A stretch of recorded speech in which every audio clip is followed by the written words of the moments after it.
All right, Tyler here with New Clean Pressure Washing. So if you're looking or you're starting a service business, it doesn't matter if it's pressure washing or not, but I'll focus on pressure washing. It's a service type business. So a lot of them can be marketed and advertised the exact same way. Um, I'll tell you what has worked for me, what has not worked for me, what I believe in, what has proven itself over and over and over to be the most profitable advertising that there is. And I paid for it once, and it just keeps going day after day, year after year. So let me go through the list with you. I'm not going to make this video very long. I just wanted to help people out, whether it's in pressure washing or your plumbing, your HVAC guy. It doesn't matter. If you're in the service business, we all get customers very similar. We have to do sort of some of the similar things. So, number one, the best thing you can do, and it's not that expensive. It's going to be your biggest source of advertisement, but you pay for it once. This is the biggest one. Is going to be a website. And you probably hear this over and over, and you're wondering, okay, well, what's that going to do for me? How's it going to work? Okay, well, how do all your customers, whenever they're looking for a plumber, a roofer, a carpentry person, a cleaner, whoever you are, how do they find you? If they don't, if they're not recommended by somebody, they're going to get on Google, right? So they're going to get on Google and they're going to type in pressure washing company. And so whenever you have a website that's got the right content in it, and you get a professional to build it, you're going to be ranked up on the page. You're going to be organically up high on the first page, and that's where you want to be. And then you also want to have a Google listing that goes with that. So they go hand in hand. With the Google listing, whenever you're first starting out, you're not going to have a lot of people to give you reviews. And this is the other thing that goes with the Google listing and the reviews for your company on there. Go do a few odd and end jobs for friends and family and just say, you mind if I practice on this or that? Do it, and then ask them to give you a review. Tell them to give you some 5-star reviews. Get 5 or 10 or 15 of them. So you may think that I'm crazy or whatever for saying that, but reviews are everything when it comes to being chosen to make that phone call by the customer or email when they get to your website. So a must have is a website. So if you're SEO friendly and you know how to optimize your website to where it ranks highly on Google, then do it yourself. But if not, I highly recommend just pay somebody, delegate that. It's a one-time fee to pay somebody to build your website. So get that done. That's the most important. I think I paid maybe $500 to have mine built. And now that we're in year 4, I make that $500 during our busy season, which is about 8-9 months of the year. I make that $500 every single day. So it pays for itself that I get 80% of my business, 70% of my business from Google. And then the other comes from repeats and referrals. And it just keeps snowballing. It creates momentum. So do the website, do the map listing. Make sure that when the website's done correctly, and you fill out all the business information on your Google listing, you're going to start ranking up in the map packets, the map pack. So whenever you Google a restaurant, say you're looking for a Mexican restaurant that's near you, and you're looking for the best one. So you got that little pack of maps that come up with different restaurants, and you'll see that you might have 2 or 3 with 4 or 5 or 10 5-star reviews. Then you might have one that's got like 150, and it's like, dang, they're doing something great. I want to go to that one. They show they have the best Mexican restaurant. Same goes for your service business. So make sure that you go and get the website, get the reviews, keep the reviews, because you want to make sure that you're getting as many 5-star reviews as you can. And so that's something our company is going to work on more this year. We got quite a few over the last couple of years. We hadn't really pushed it, but we got enough to be right there with the competition or above it, to where we get a lot of the phone calls. So this year we're going to focus on exceeding them, getting more 5-star reviews than anybody.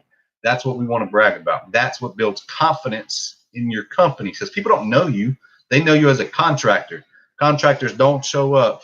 They change their prices. They're shady. I can't get them to do the job. Don't be that guy in the first place. So if you say you're going to be there, be there. If you're going to do a job, do the job. If you estimate the job, like for me, pressure washing, if I go out and I say a house is going to be $300, and I get out there, because I estimated it over the phone by satellite or by square footage of house, and I see I should have charged $75 more, I will not tell that customer that I'm charging them $75 more. It ain't going good from that point, I promise you. So make sure that you hold your word. You eat that. And next time you go to price a house, you'll learn where you messed up. So website, Google Map listings, build your Facebook page as well. Share that with all your friends, get all your friends to like it, and start sharing pictures. People love pictures. And when you start sharing your work every day, you'll gain some followers. But every job you do, and you might be in a service industry to where you're spraying stuff that you can't see.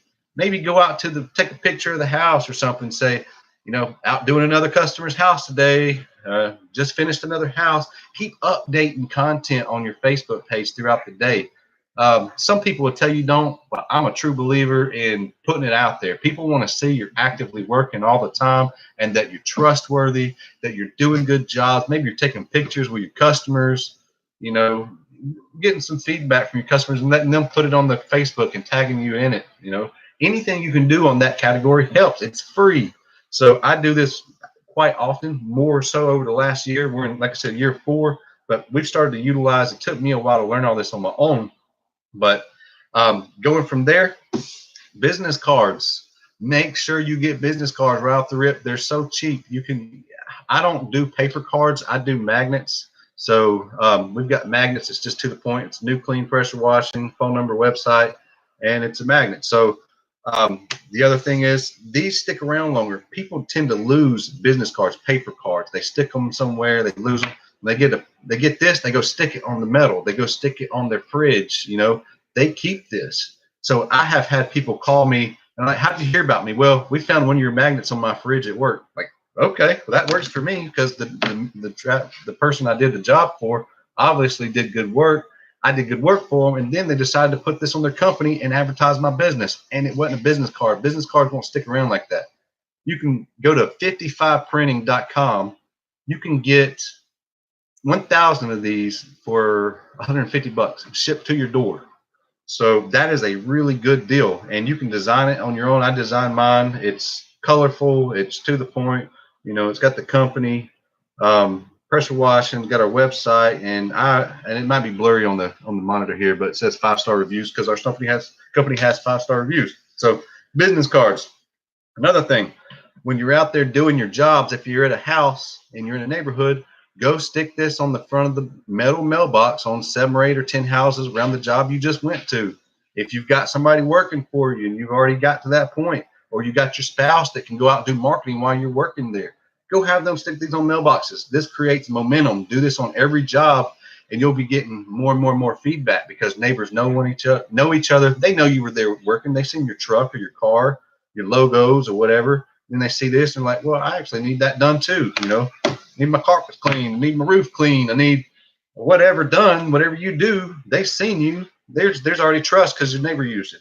So magnets, put decals on your trucks. If you can't afford a $2,000, $3,000, $4,000 wrap on your vehicle, don't go do it. Just go put $150 or $300 in some vinyl lettering on the side that's nice and neat. It says what you do, the phone number, maybe some pretty colors or just white or whatever. Just as long as people, when you pull up, they know that that's who you are. So when you're out doing work, they see your truck, they see lettering, they see phone numbers or website. Phone number and name. Phone number and what you do is the biggest thing you can put on the side of that vehicle. Nothing else should ever stand out more than the phone number and the name of what you do. Not necessarily the name. I take that back. But they need to know what you do and how to get a hold of you. So that's my 2 cents on this. I'm going to be creating some more videos. I think this is applicable to many service businesses out there. I want to help people because I enjoy helping people, and people helped me when I started out. And I can't imagine, if you're in the position, you're working a 9-to-5 or a job you don't like right now. Like I hated jobs. Dear God, I hated jobs so much. Like I enjoyed working, but I had the mentality of a leader, and I hated being led. So if you're that type of person, you're a go-getter and you feel like you can do something, start this on the side, go out there, do some of the stuff I told you. Website's very cheap. Save up a little extra money. Have that built. If you don't do that, then you're missing out on so many phone calls. So get that out there. Google listing goes with the website just as important. Facebook, business cards, magnets, something to go on your truck. It's not a necessity, but if you can, it always helps. So, but tell everybody what you do whenever you meet people. I go to restaurants, I'll leave a business card on the table. I go to a gas station, they tell me no, I'll leave one right there on the counter, where they're not looking. I'm a marketing and advertising guru, and it creates momentum. I go to the gas station pump, and I hope it ain't dangerous thinking back at it, but I'll stick these on right there on the little metal spot on the pump. Somebody will come along and see it. Either my competitor come by and throw it away. They'll know I'm in the area, or either somebody will come in like, I need says good things. People like pictures, so the better you can put some kind of pictures out there, like a pretty, I don't care what you do, before and after pictures. I mean, plumbing gone bad, or roof, or after roof, or painting, and before and after, whatever you do, floors, put it out. This applies to everybody. And if I would have applied all this in my first year, my fourth year would probably be more like my seventh year is going to be, or it got more momentum and created volume and went faster. So do this, get out there and get this stuff. It's not, the only thing that's going to cost you money is website. The Google listing's free. Website though, like I told you, I'll repeat it one more time. I paid about $500 for mine. And during prime season, which is about 8 months of the year for my business, I'm making that money every single day. So you will too. It don't matter if you're doing carpets for $99 or $150, you'll get customers. You just got to be ranked on Google, and you got to be visible. If they can't find you, you're not getting phone calls. So do this stuff, get out there, hand your cards to everybody. I also have yard signs, like the big 24-inch yard signs, like politician signs that say pressure washing or house washing and phone number. Sometimes if I'm in a good location, I'll stick one of those up too, if the customer will let me, and the HOA doesn't get, it's not going to get taken down. So I don't use them all the time because they're like $10 a pop, and plus, it's just expensive to keep up. I mean, don't just take my word for that, because I hear a lot of people that make good money out of yard signs. I've bought quite a few of them and still put them out, but it's just I don't put them in every location. So it may do really well if you do it at every location. So, but anyways, that's my 2 cents. If you like my video and you like what we're about here, what I'm about, I'm all about helping people succeed and build. So a lot of these videos that I'm going to make, this is one of the first ones, but I'm going to have more, and it's going to be along the lines of how do you defeat, how do you overcome defeat with success, or how do you do this and how do you do that? How do you get more customers, or how do you grow, or what do I do with bad customers? I don't know. Whatever the categories that are out there, I'm going to be hitting on some of the most common ones. And in pressure washing too, so that's my specialty. I'm going to be putting out videos on pressure washing how-tos, how to get started, what do you need to wash a house, what do you need to do a driveway, how do you do them correctly. So I appreciate you guys follow me, and I wish you the best of luck. Thanks.